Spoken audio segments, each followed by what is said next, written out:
If Brian Kohlberger had cleaned out his car prior to the FBI and the police raiding it, why would they find things like this inside of it? So welcome back to my channel. My name is Swamp Rose,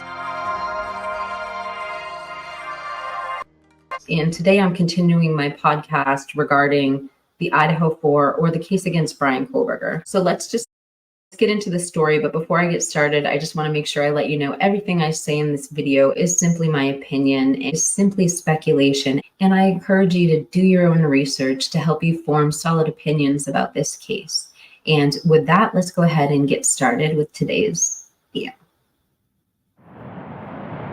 And what I wanted to talk to you about today is kind of just a mainstream media myth that I've been working on debunking. So there's a mainstream media story that really bugs me that I want to take a moment to see if I can debunk to my audience. And that is that Brian Kohlberger's family, particularly his sisters, saw him cleaning out his white Elantra over Christmas break before the house was raided and the police took it into custody.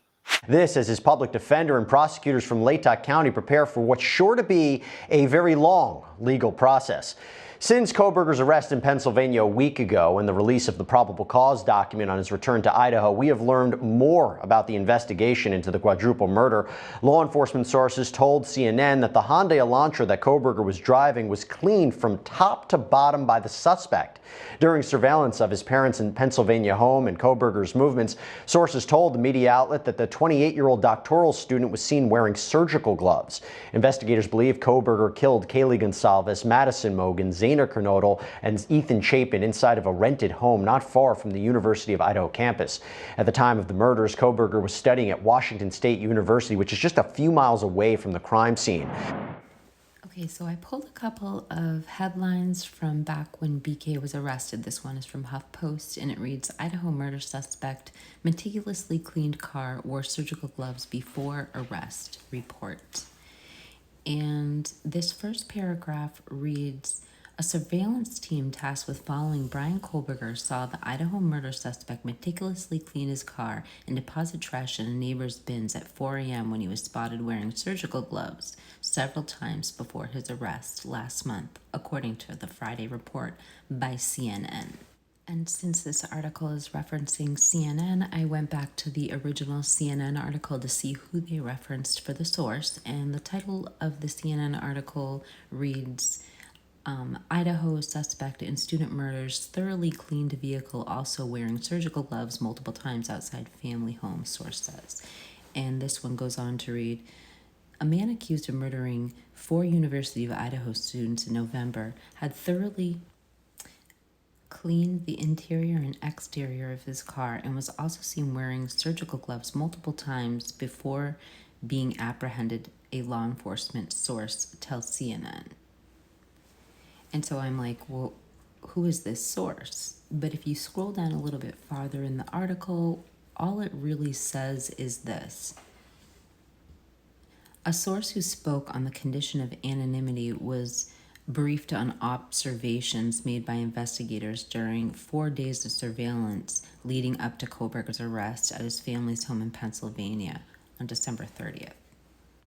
So once again, we appear to have a story with zero corroboration, making it through mainstream media and into major documentaries. And also don't forget, it was also featured in a widely circulated Idaho4 book.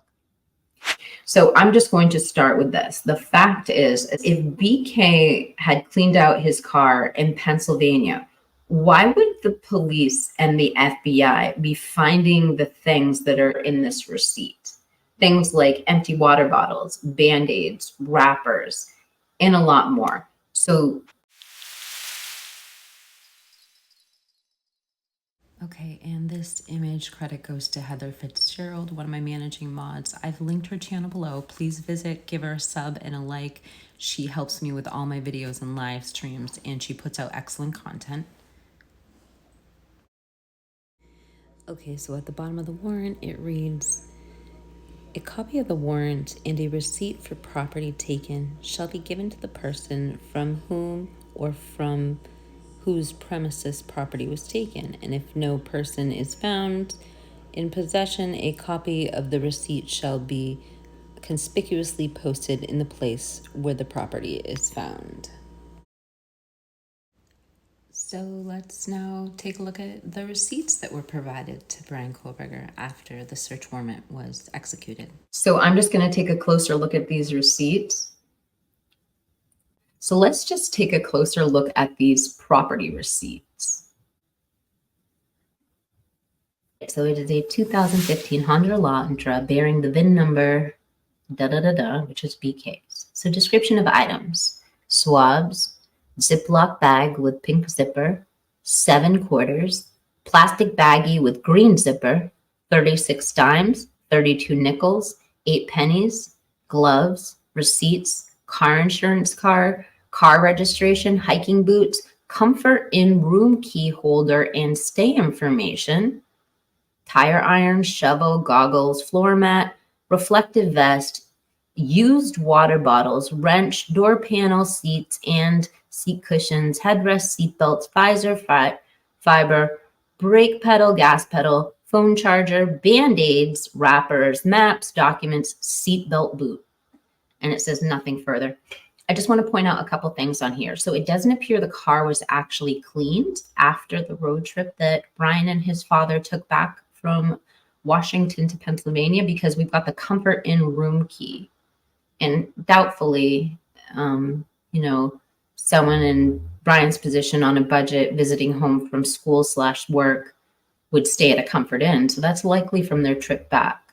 But note all of this trash. If he had been out bleaching his car, why would there be water bottles, empty water bottles in there? Receipts. Why would all this change be out and about? It just doesn't really make sense. Let's take a look at page 2 of this document.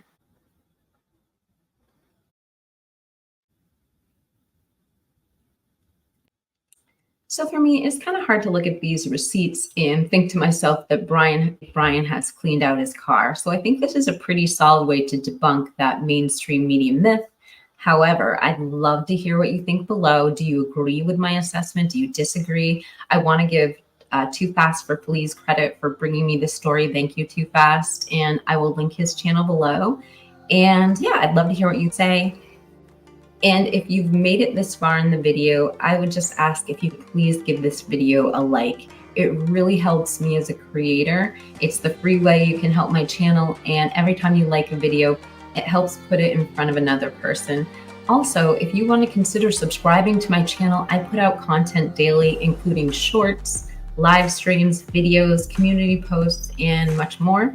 I also have a membership feature on my channel, which includes a lot of exclusive content. Also, if you are a subscriber, please hit that notification bell because we go live all the time, and I would hate for you to miss out on the live chat or the replay, because frequently I make those live streams private or members only. And with that, I really appreciate you tuning in to listen to what I have to say, and I hope you have a great day.